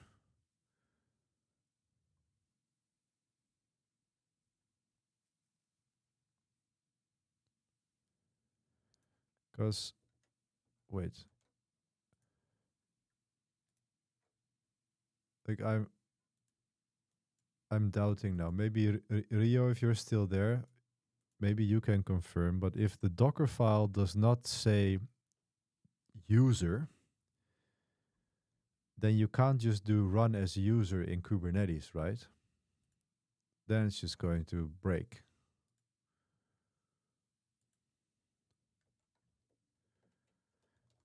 Given this Docker file,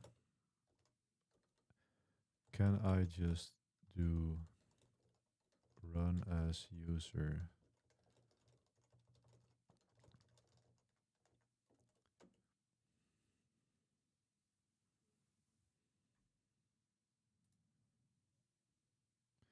Yes, you can use run as user in Kubernetes with a specific user ID.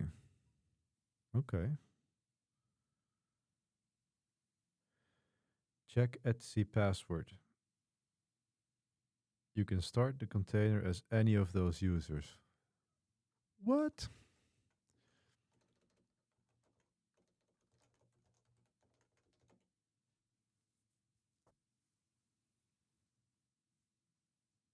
Yeah, we have the user nobody.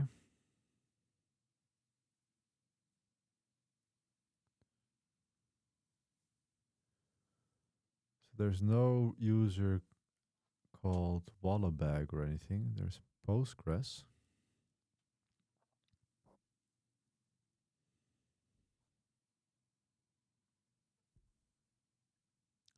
Doesn't seem like they have added a user specifically for this.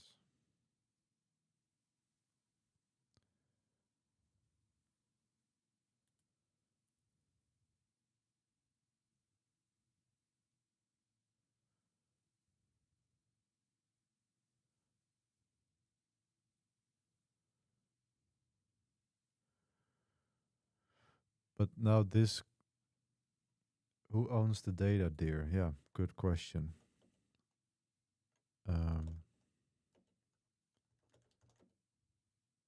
Nobody.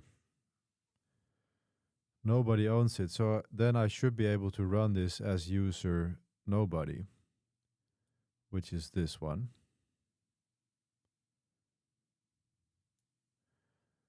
It does say sbin no login. So would that mean that I also lose shell access? That's actually an interesting thing to try. So this is the user group, fs group.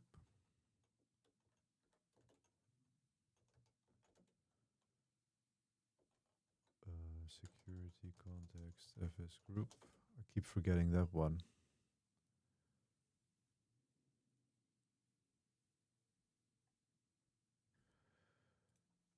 Kubernetes API fs group. What is that one about again? The group ID that should own the volumes mounted by the container. Okay, sure. Okay, so let's set this as the security context. Feed, add security context.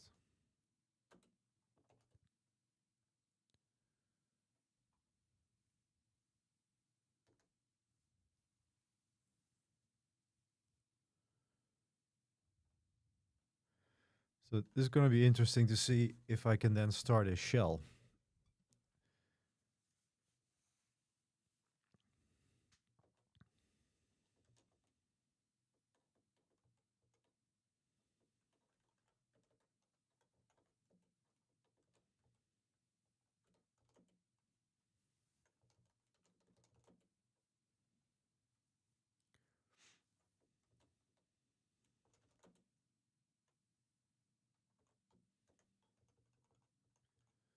So it's reconciling now.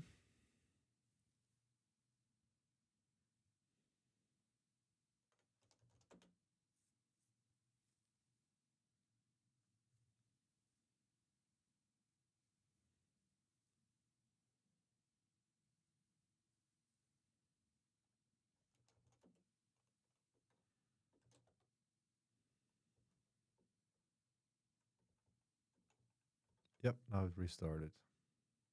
Just as I was watching it. Oh, we're getting an error.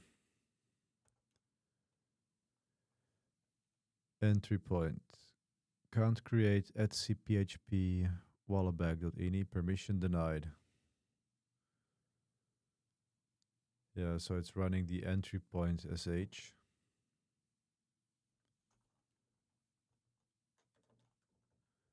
There is another. The other container is still running though.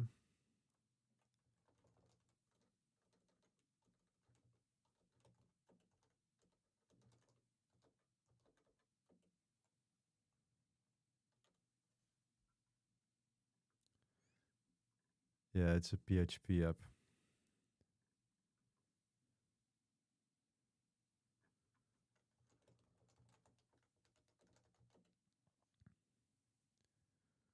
Well, there is no Symfony user.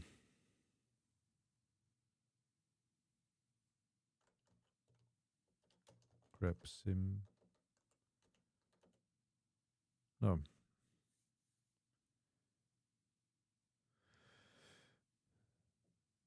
No Symfony user. There's only the Postgres user.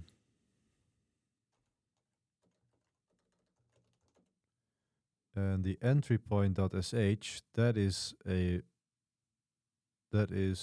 owned by root.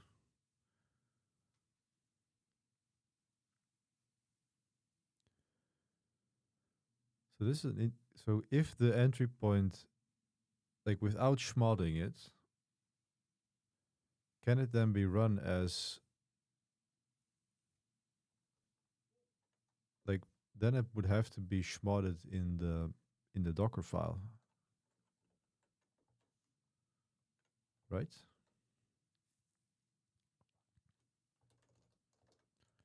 What does it do?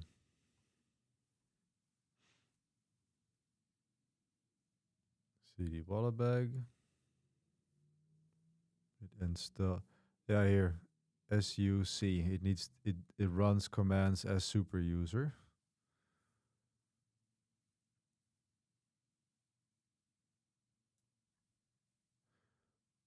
No, it runs it as nobody. Look, as bin as nobody.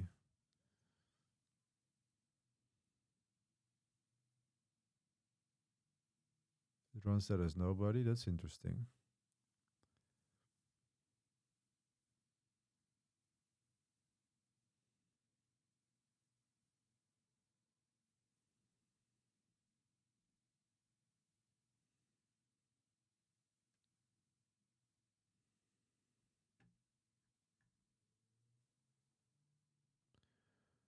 Wait, it's running those as user nobody. So then is it only because the entry point sh does not have the right permissions? Um,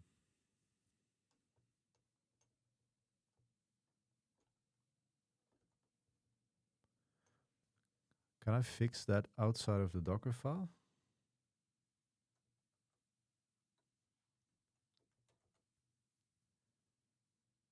The env subst in the provision function is writing to @c. Yeah.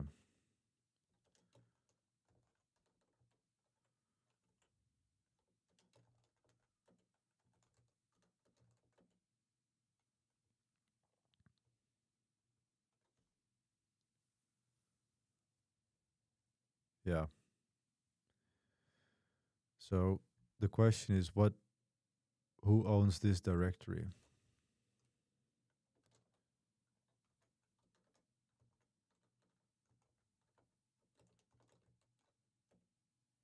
Root. Makes sense since it's in @c.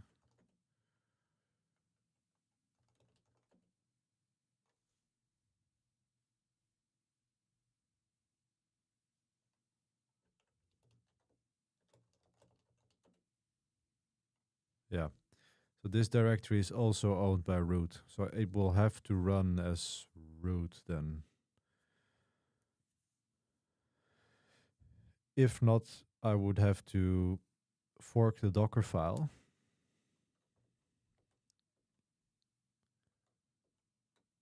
And make the Docker run as a different user.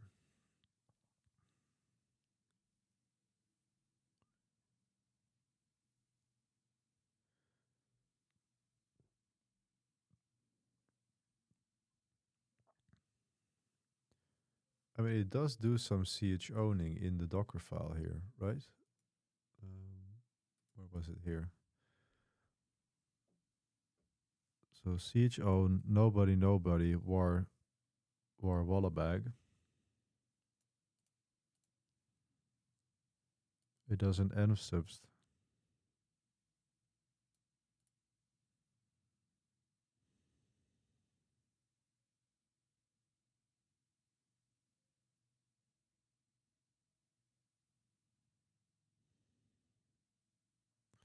So it's just because of that command in the entry point as h that it can't write to that directory.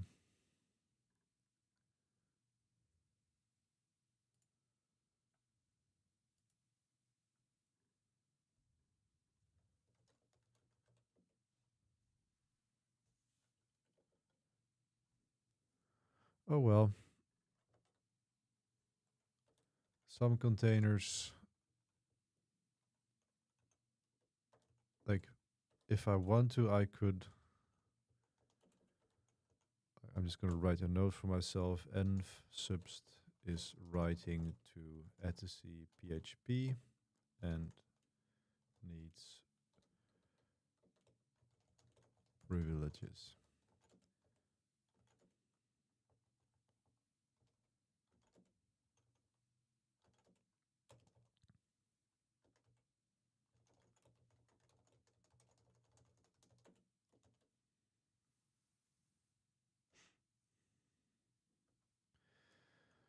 Oh well. I have my Wallabag running. I am really satisfied with it. Super happy I got it to work. And I think I'm going to end the stream here. How many people did we have tuning in actually? Oh, there are 6 people now.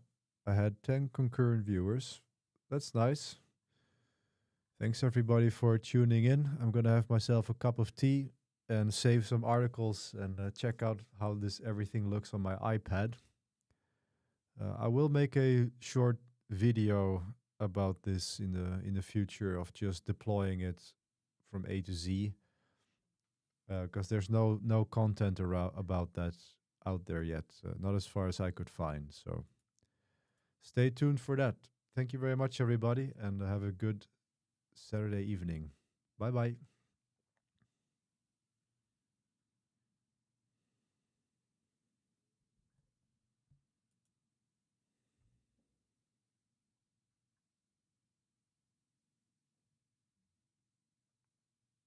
Bye, Rio. Thanks for tuning in. Thank you for all of your help.